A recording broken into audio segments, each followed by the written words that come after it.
যে যিকোনো সমতল সমীকৰণত যেতিয়া আমি সংখ্যা বহাম সদায় সন্মুখত হহক হিচাপে বহাব লাগে সন্মুখত হহক হিচাপেহে বহাব লাগে এতিয়া চা barium chloride plus aluminium sulphate barium chloride plus aluminium sulphate এতিয়া বেৰিয়াম ক্লৰাইডক আমি কেনেদৰে লিখিম বেৰিয়ামৰ কি আছিল BA বেৰিয়াম ক্লৰাইড ক্লৰাইডৰ কি Cl ক্লৰাইডৰ কি Cl এতিয়া চোৱা এইটো সিম্বল হল নেকি নহল সম্পূৰ্ণ হোৱা নাই শুদ্ধ হোৱা নাই কেনেকৈ হ'ব চোৱা আমি ক্লাস 9 ত জানিছিলো যে বেৰিয়ামৰ কি বেৰিয়ামৰ যোজ্যতা হল কিমান +2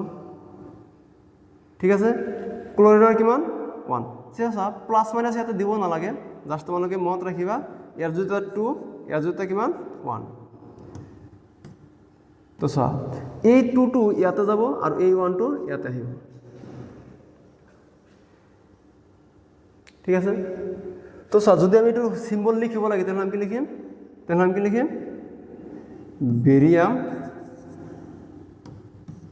বেৰিয়াম ক্লৰাইড ঠিক আছে বেৰিয়াম ক্লৰাইড এটা হল আমাৰ symbol plus aluminium sulphate so aluminium sulphate আমি কেনেদৰে লিখিম চা এলুমিনিয়াম মানে Al সালফেট মানে SO4 ঠিক আছে সো এলুমিনিয়ামৰ যোজ্যতা হল 3 আৰু সালফেটৰ যোজ্যতা হল 2 ঠিক আছে অলপ আগতে আমি পাইছো সালফেটৰ যোজ্যতা কিমান 2 ঠিক আছে আৰু এলুমিনিয়ামৰ যোজ্যতা কিমান 3 ঠিক আছে তেনেহ'লে চোৱা এই 3 টো ইয়াতে যাব আৰু এই 2 টো ইয়াতে আহিব বুজি পাইছা তো আমি কি লিখিম এলুমিনিয়াম Al2 SO4 এটা 3 কত দিম ইয়াতে আমি এনেদৰে দিব নোৱাৰো গতিকে আমি এটা ব্ৰেকেট দিম ইয়াতে দিম বুজি পাইছা কথাটো তো barium chloride plus aluminium sulphate উৎপন্ন হৈছে কি চোৱা বেৰিয়াম সালফেট চোৱা বেৰিয়ামৰ কি যোজ্যতা 2 সালফেটৰ যোজ্যতা 2 তেনে চোৱা আমি কি লিখিম BaSO4 লিখিম কাৰণ দুটাৰ যোজ্যতা 2 তো দুটা যেহেতু যোজ্যতা 2 এটো 2 ইয়াতে যাব এটো 2 ইয়াতে আহিব তো 2 ক্যান্সেল কৰিব পাৰিম তো আমাৰ কি হ'ব বেৰিয়াম সালফেট হৈ যাব প্লাস কি উৎপন্ন হৈছে এলুমিনিয়াম ক্লৰাইড চোৱা এলুমিনিয়ামৰ যোজ্যতা কিমান 3 ক্লোৰিনৰ যোজ্যতা কিমান 1 ক্লোৰিনটো কত আহিব এলুমিনিয়ামত আৰু এলুমিনিয়ামটো কত যাব ক্লোৰিনত ঠিক আছে নিশ্চয় বুজি পাইছা এতিয়া চোৱা এইটো সমতল হৈছে নেকি এটা আমি কেৱল সিম্বল কেইটাহে লিখিলো সমতল হৈছে নেকি চোৱা বেৰিয়াম এটা আছে সালফেট কেইটা আছে সো সালফেট নহয় এটা পৰমাণু আমি লিখিম ঠিক আছে এটাহে পৰমাণু দিম সালফাৰ কেইটা আছে 3টা আছে এটা সালফাৰ আছে এটা মিলা নাই তো সমতল আমি কেনেকৈ কৰিম একদম সিম্পল বস্তু চোৱা আমি সমতল কৰাৰ কাৰণে আমি কি কৰিম এটা বাকস বনাম এনেকৈ ঠিক আছে একদম সহজ জাস্ট তোমালোকে কি কৰিবা এটা বাকস বনাবা ঠিক আছে ইয়াতে লেফট সাইড ইয়াতে রাইট সাইড চা ইয়াতে আমি মৌল কেইটা লিখিম কি মৌল আছে এটা চা বেৰিয়াম আছে ক্লোৰিন আছে সালফাৰ আছে অক্সিজেন আছে আৰু কি আছে এলুমিনিয়াম আছে চা এইকেইটা মৌল আছে একদম সহজ জাস্ট তোমালোকে অলপ মনোযোগ দিবা কেনেদৰে সমতল কৰিব লাগে এটা বাকস বনালো বাকস আমি লিখিলো কি মৌল আছে ইয়াতে সেইকেইটা লিখিলো barium chlorine sulphur oxygen aluminium ঠিক আছে তো বেৰিয়াম লিখিলো ক্লোৰিন লিখিলো সালফাৰ লিখিলো এলুমিনিয়াম লিখিলো অক্সিজেন লিখিলো দুইফালে কিন্তু আছে চোৱা এতিয়া কথা চোৱা এই কাৰ চিনাৰ বাওঁফালে কি আছে কিন্তু লেফট সাইডত দেখিম সোঁফালে কেইটা আছে এইটো ৰাইট সাইডত দেখিম বাওঁফালে বেৰিয়াম আছে এটা তো এটা দিলো সোঁফালে কেইটা আছে এটাই আছে ক্লোৰিন কেইটা আছে দুটা আছে সোঁফালে কেইটা আছে 3টা আছে এলুমিনিয়াম কেইটা আছে দুটা আছে এলুমিনিয়াম দুটা আছে এফালে কেইটা আছে এটা আছে সালফার কেইটা আছে সালফার আছে তো 3টা সোঁফালে কেইটা আছে এটা আছে সো এতে 4 3 কি হল 12 হল তো অক্সিজেন আছে কেইটা 12টা সোঁফালে কেইটা আছে 4টা আছে সো এইকেইটা হল কি এইকেইটা কি পৰমাণুৰ সংখ্যা বাওঁফালে আৰু সোঁফালে এতিয়া চাওঁ আমি মিলাম কেনেকৈ মিলাম চোৱা কেনেকৈ মিলাম চোৱা ইয়াতে এটা ঠিকই আছে ইয়াতে দুটা আছে ইয়াতে তিনিটা আছে ইয়াতে তিনিটা আছে ইয়াতে এটা আছে চোৱা ইয়াৰ পৰা আমি যদি আৰম্ভ কৰোঁ চোৱা ইয়াতে যদি আমি 3 এটা পূৰণ কৰি দিওঁ তেনেহ'লে কি হ'ব 3 হৈ যাব হয় নাই ইয়াতে তিনিটা আছে ইয়াতে তিনিটা হৈ গ'ল পূৰণ আমি ক'ত কৰিছোঁ ৰাইট ছাইডত ছালফাৰৰ ঠাইত তো ৰাইট ছাইডৰ ছালফাৰ ক'ত আছে ইয়াতে আছে তো ইয়াতে আমি 3 পূৰণ কৰি দিছোঁ ঠিক আছে তো ইয়াতে যদি আমি 3 পূৰণ কৰি দিলোঁ চোৱা ছালফাৰ কেইটা হ'ল 3টা হ'ল কিন্তু লগতে বেৰিয়াম কেইটা হৈ গ'ল 3টা হৈ গ'ল তো বেৰিয়াম ক'ত আছে ইয়াতে আপুনি কেইটা হৈ গ'ল 3টা হৈ গ'ল লগতে চোৱা অক্সিজেন আছে 4টা আৰু 3টা কেইটা হ'ল 4 গুণ 12টা হ'ল তো অক্সিজেন কেইটা হৈ গ'ল 12টা হৈ গ'ল ঠিক আছে এতিয়া চোৱা বাকী আছে কি বাকী আছে ক্লোৰিন আৰু এলুমিনিয়াম চোৱা ইয়াতে দুটা আছে এলুমিনিয়াম ইয়াতে যদি আমি 2 পূৰণ কৰি দিওঁ তেনেহ'লে কি হ'ব 2 হ'ব তো ইয়াতে যদি আমি 2 পূৰণ কৰি দিওঁ কি হ'ব এলুমিনিয়াম দুটা হৈ গ'ল ক্লোৰিন কেইটা হৈ গ'ল 6টা হৈ গ'ল তো ক্লোৰিন কেইটা হৈ গ'ল 6টা হৈ গ'ল ঠিক আছে ক্লোৰিন 6টা হৈ গ'ল এতিয়া চোৱা ইয়াতে এলুমিনিয়াম ঠিকই আছে কিন্তু ইয়াতে কি আছে ক্লোৰিন দুটা আছে তো ইয়াতে আমি কি পূৰণ কৰিম 3 পূৰণ কৰিম কি হ'ব 6টা হৈ যাব তো ক্লোৰিন আছে ক'ত ইয়াতে আমি 3 পূৰণ কৰি দিম তো চোৱা ইয়াতে ক্লোৰিন 6টা হৈ গ'ল বেৰিয়াম কেইটা হ'ল 3টা হ'ল তো বেৰিয়ামটো অলৰেডি ইয়াতে পূৰণ কৰাৰ অৰ্থত কি হ'ব 3টা হৈ যাব এতিয়া চোৱা দুইফালে মিলছে না নাই চোৱা বেৰিয়াম 3টা আছে 6টা আছে 3টা আছে 12টা 2টা এতিয়া চোৱা এতিয়া দুইফালে মিলিছে পৰমাণু সংখ্যা মিলিল একদম সহজ হয় না নাই চোৱা এইটো কি আমাৰ সমতুলিত সমীকৰণ ঠিক একেদৰে চোৱা ইয়াত আমাক কি কৈছে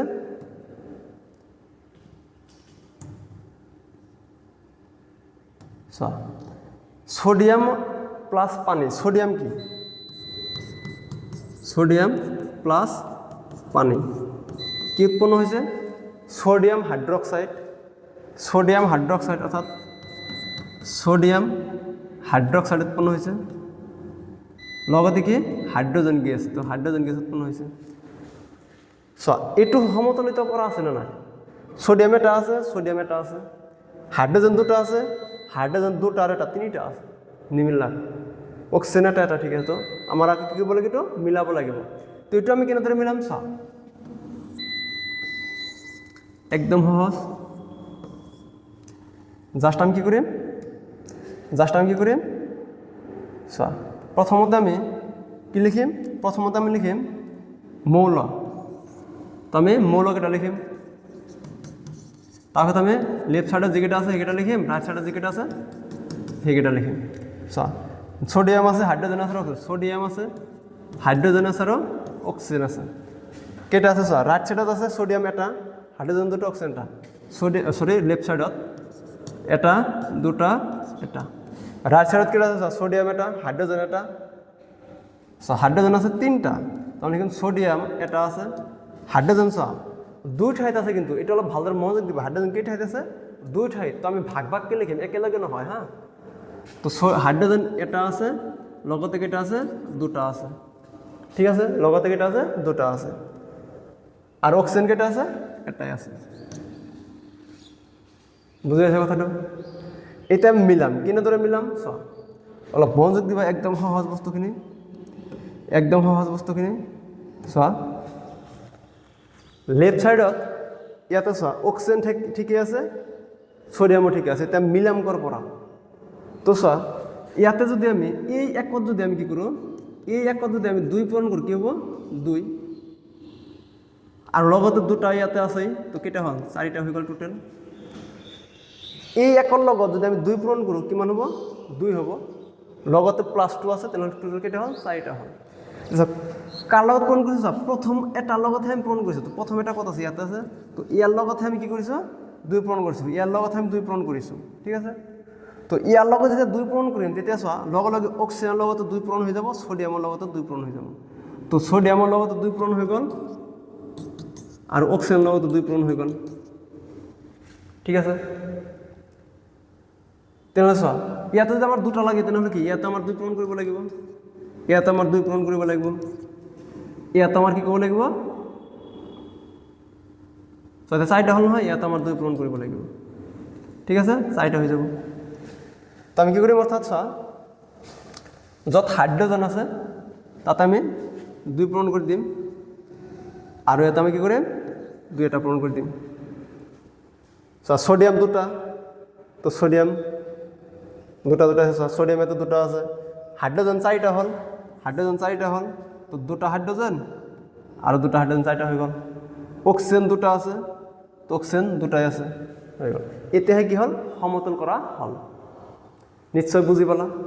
একদম সহজ সো আৰু কেইটামান আমি শিকিম চোৱা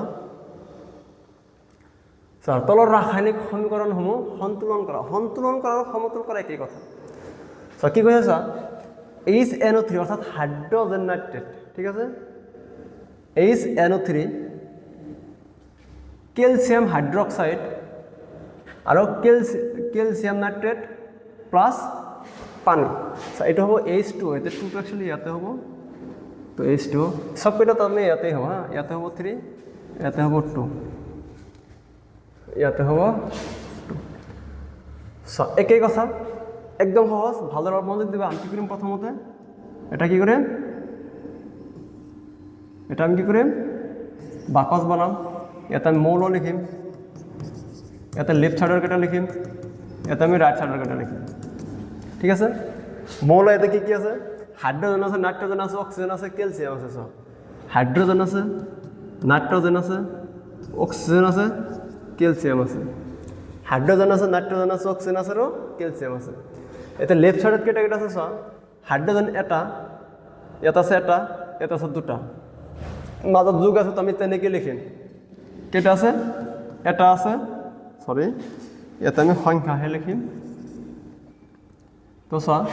এটা আছে প্লাস দুটা আছে নেক্সট চোৱা নাইট্রোজেন কেটা আছে এটা আছে নাইট্রোজেন আছে এটা অক্সিজেন কেটা আছে ইয়াতে আছে 3টা ইয়াতে আছে 2টা 6টা তো 3 + 2 নেক্সট কেটা আছে চোৱা ক্যালসিয়াম আছে এটা সোফালে কেটা আছে চোৱা সোফালে কেটা আছে ক্যালসিয়াম আছে এটা তো ক্যালসিয়াম আছে এটা নাইট্রোজেন আছে 2টা নাইট্রোজেন আছে 2টা অক্সিজেন আছে 6টা আর এটা তো অক্সিজেন আছে 6টা প্লাস এটা হাইড্রোজেন কেটা আছে 2টা তো হাইড্রোজেন আছে 2টা সো এইকেইটা হল আমার পরমাণুর সংখ্যা ঠিক আছে এতিয়া আমি এটা মিলাম ঠিক আছে আমি এটা মিলাম সো কেনেকৈ মিলাম যিকেইটা মিল আছে সেইকেইটা তো আমি মিলাব নোৱাৰো যিকেইটা অমিল তাৰে পৰা আমি আৰম্ভ কৰিম চোৱা প্ৰথমতে চোৱা ইয়াতে কি আছে হাইড্ৰোজেন আছে ইয়াতে এটা আছে ইয়াতে দুটা আছে ধৰা হল এইটো পাজল লাগিছে ধৰা হল আমি কি কৰোঁ ইয়াৰ পৰা আৰম্ভ কৰিছোঁ ইয়াতে দুটা আছে তো আমি 2 ৰে পূৰণ কৰিলে দুটা হ'ব তো ইয়াতে দুটা হৈ গ'ল নাইট্ৰোজেন এইটো ক'ত পূৰণ কৰিছোঁ আমি বাওঁ পক্ষত অৰ্থাৎ লেফট সাইডত আমি পূৰণ কৰিছোঁ নাইট্ৰোজেন ঠাইত 2 তো লেফট সাইডত নাইট্ৰোজেন ঠাইত আমি কি কৰিম 2 পূৰণ কৰিম তো চোৱা লেফট সাইডত নাইট্ৰোজেন ঠাইত আমি কি কৰিম 2 পূৰণ কৰিম এতিয়া হ'ল নাইট্ৰোজেন তো চোৱা আমি লিখি লওঁ এনেকৈ আমি এনেদৰে লিখি লওঁ চোৱা আমাৰ সুবিধাৰ কাৰণে HNO3 প্লাস CaOH2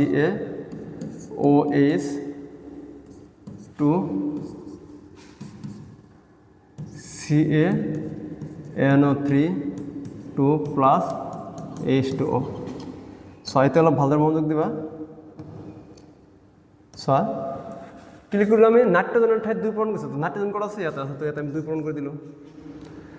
নাইট্রোজেন কেটা হল 2টা হল কিন্তু লগতে চোৱা হাইড্রোজেন কেটা হয়েছে 2টা হয়েছে কোন সাইডত লেফট সাইডত তো হাইড্রোজেন কেটা আছে ইয়াতে হাইড্রোজেন হয়েছে কেটা 2টা ঠিক আছে তো 2 যোগ 2 কিমান হল 4 হল ঠিক আছে 2 যোগ 2 কিমান হব 4 হল ঠিক আছে অক্সিজেন কেটা হল 3 দুগুণ কেটা হল 6টা হল তো অক্সিজেন কেটা হব 3 + 2 = কিমান 6 + 2 = কিমান টোটাল 8 হব 8টা হব টোটাল কেটা হব 8টা হব চোৱা এতিয়া আমি ৰাইট চাইডৰখিনি মিলাম এতিয়া চোৱা ইয়াতে কেইটা হ'ল হাইড্ৰজেন হ'ল 4টা তো ইয়াতে আমি যদি 2 পূৰণ কৰি দিওঁ কিমান হ'ব 4 হ'ব লেফট সাইডত কেইটা হ'ল হাইড্রোজেন 4টা হো সাইডত 4টা বনাব লাগিব তেনে যদি ইয়াতে যদি আমি হাইড্ৰোজেনৰ লগত 2 পূৰণ কৰো কি হ'ব 4 হৈ যাব তো ক'ত পূৰণ কৰিছো ৰাইট সাইডত ক'ত আছে এই ইয়াতে ঠিক আছে তো হাইড্রোজেন 4টা হ'ল হাইড্রোজেন মিলিল অক্সিজেন কেইটা হ'ল দুটা আৰু কেইটা আছে 6টা 3 2 6 আৰু 2 কেইটা হ'ল 8টা হ'ল টোটাল কেইটা হ'ল অক্সিজেন 8টা হৈ গ'ল তো এটা আমি কি কৰিম চা ইয়াতে 2 পূৰণ কৰাৰ লগে লগে অক্সিজেন কত হৈছে দুটা হৈ গৈছে তো অক্সিজেন কত আছে ইয়াতে ৰাইট সাইডত এই ইয়াতে আছে তো এটা আমি 2 পূৰণ কৰি দিলে কিমান হ'ল টোটাল কেইটা হ'ল কেইটা টোটাল হ'ল 8টা টোটাল হ'ল 8টা ঠিক আছে সো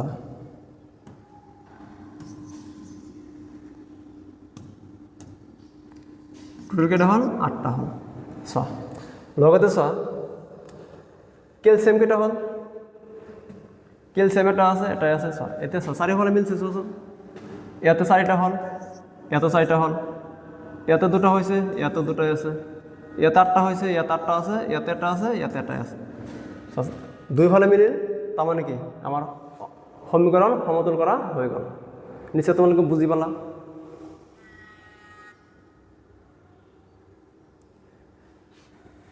নিশ্চয় তোমালোকে বুজি পালা এইখিনি সো তেছৰ নেক্সট আৰু কি আছে সা sodium hydroxide plus sulphuric acid H2SO4 মানে কি সালফিউরিক অ্যাসিড হ্যাঁ sodium hydroxide plus sulphuric acid sodium sulphate plus পানী এটা আমাৰ এটো সমতুল কৰিব লাগে একদম সহজ এটো নিচিনা আমি কৰিম কি কৰিম সেটআপ দুইফালে আমি কি কৰিম লিখিম প্ৰথমতে কি আছে প্ৰথমতে এটা হাইড্ৰোজেন এটা সোডিয়াম আছে তাৰপিছত কি আছে অক্সিজেন তাৰপিছত কি আছে হাইড্ৰোজেন তাৰপিছত কি আছে সালফার একেটাই আছে বেলেগ তর নাই তো কেটা কেটা আছে বাম ফল আছে কেটা সোডিয়াম এটা বাম ফল আছে সোডিয়াম এটা হোফালে কেটা আছে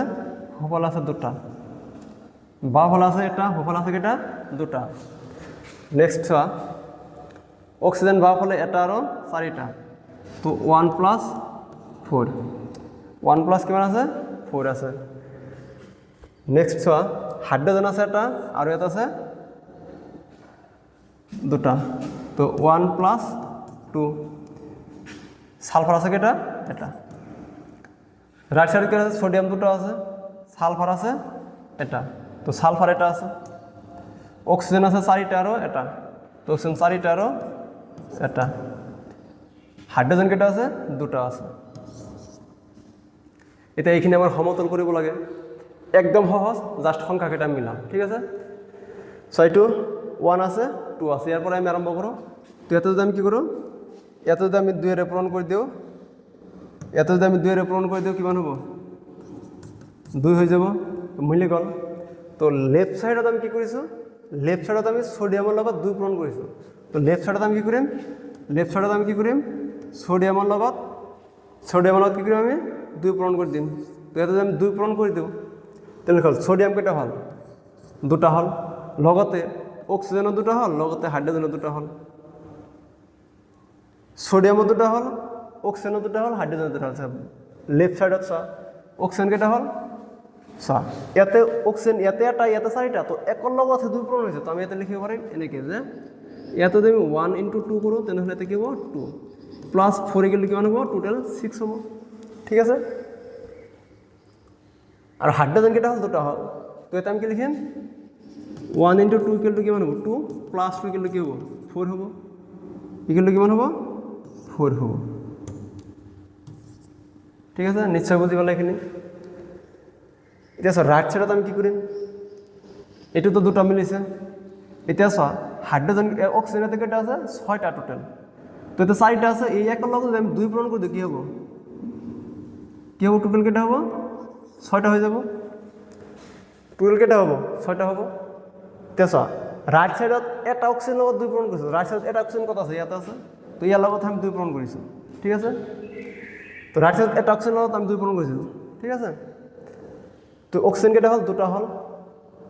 আর এটা আছে 4টা তো টোটাল 6টা হল তো হাইড্রোজেন কেটা হয়ে গেল 4টা হয়ে গেল তো রাইট সাইডত কেটা অক্সিজেন আছে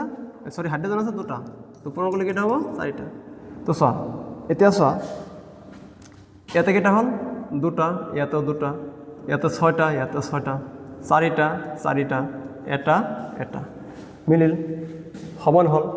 এতিয়াহে আমাৰ কি হল এই সমীকৰণটো সমতুল কৰা হল একেদৰে